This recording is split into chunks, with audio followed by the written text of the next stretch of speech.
नमस्कार, आप देख रहे हैं संसद टीवी की स्पेशल कवरेज और आपके साथ मैं हूं संध्या शर्मा।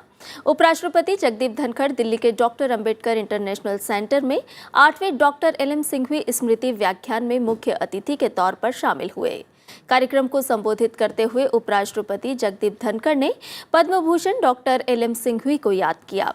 उन्होंने कहा कि वो एक विद्वान व्यक्ति थे और उनकी विद्वता पर सरलता और विनय की छाप थी। Universal adult franchise translating India's political transformation into a social transformation विषय पर बोलते हुए उपराष्ट्रपति ने कहा कि किसी भी लोकतंत्र और संविधान में लोगों के अधिकारों की व्यापकता से ज्यादा बुनियादी कुछ नहीं हो सकता।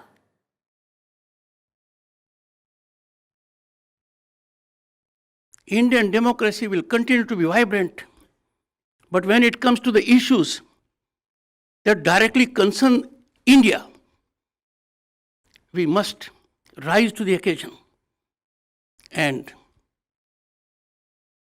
keep only one thing in mind: interest of Bharat. The basic of the basic structure is primacy of the will of the people. In democracy or in any governance, there can be nothing more basic than prevalence of the rights of the people. उपराष्ट्रपति जगदीप धनखड़ ने law commission of India on criminal justice reforms नामक पुस्तक का विमोचन किया। आपराधिक न्याय सुधारों पर भारत का विधि आयोग के कार्यों से संबंधित इस पुस्तक को professor doctor S Shiv Kumar ने लिखा है। उपराष्ट्रपति निवास पर आयोजित कार्यक्रम को संबोधित करते हुए उपराष्ट्रपति ने पुस्तक के लेखक की सराहना करते हुए कहा कि उन्होंने इस एक पुस्तक में आपराधिक न्याय प्रणाली में सुधार को लेकर विधि आयोग की सभी सिफारिशों को शामिल किया है। I am sure the book will receive attention of the media. The book has focused on all issues. Media will focus on some of them so that the urgent need to effect necessary changes in our criminal justice system is set afoot. I congratulate the author for this painstaking work. उपराष्ट्रपति जगदीप धनखड़ नागालैंड की 2 दिवसीय यात्रा के बाद शुक्रवार को दिल्ली लौट आए। दिल्ली रवाना होने से पहले उपराष्ट्रपति जगदीप धनखड़ ने शुक्रवार को द्वितीय विश्व युद्ध से संबंधित कोहिमा वार सिमेट्री का दौरा किया और नागालैंड में द्वितीय विश्व युद्ध के दौरान कर्तव्य पालन करते हुए सर्वोच्च बलिदान देने वाले बहादुर सैनिकों को श्रद्धांजलि दी। उपराष्ट्रपति ने युद्ध स्मारक पर आगंतुक डायरी में लिखा, द्वितीय विश्व युद्ध में यहां लड़ते हुए अपने प्राणों की आहुति देने वाले वीर सैनिकों को विनम्र श्रद्धांजलि। ये स्मारक असंख्य बलिदानों की याद दिलाता है। उनकी बहादुरी और बलिदान पीढ़ियों को प्रेरित करता रहेगा।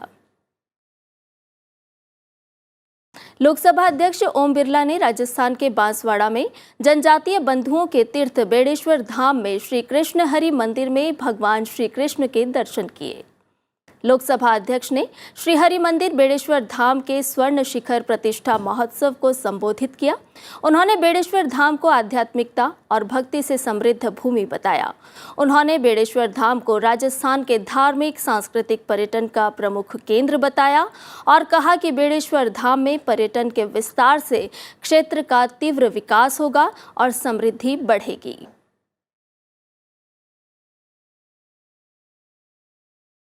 रूप से कई देश प्रगति कर गए होंगे, लेकिन आध्यात्मिक और धर्म के रूप में आज भी दुनिया के अंदर भारत नेतृत्व करता है और सुख शांति के लिए दुनिया के लोग भारत में आते हैं। और बेड़ेश्वर धाम इसी तरीके से इसका विकास भी आध्यात्मिक धर्म आस्था के रूप में हो कि दुनिया के लोग यहाँ पर सुख शांति के लिए आए और इस बेड़ेश्वर धाम को और हम विकसित करेंगे ताकि आने वाले समय के अंदर देश और दुनिया के लोग यहाँ पर आए।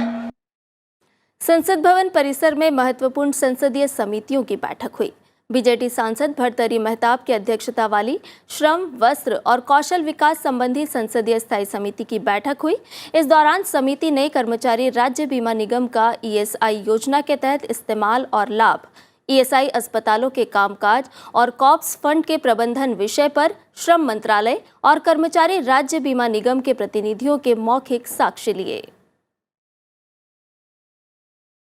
संचार और सूचना प्रौद्योगिकी संबंधी संसदीय स्थायी समिति की भी बैठक हुई। इसमें नागरिक डेटा सुरक्षा और गोपनीयता विषय पर केंद्रीय इलेक्ट्रॉनिकी और सूचना प्रौद्योगिकी मंत्रालय के प्रतिनिधियों ने समिति को जानकारी दी। फिलहाल हमारी स्पेशल कवरेज में इतना ही। आप देखते रहिए संसद टीवी। नमस्कार।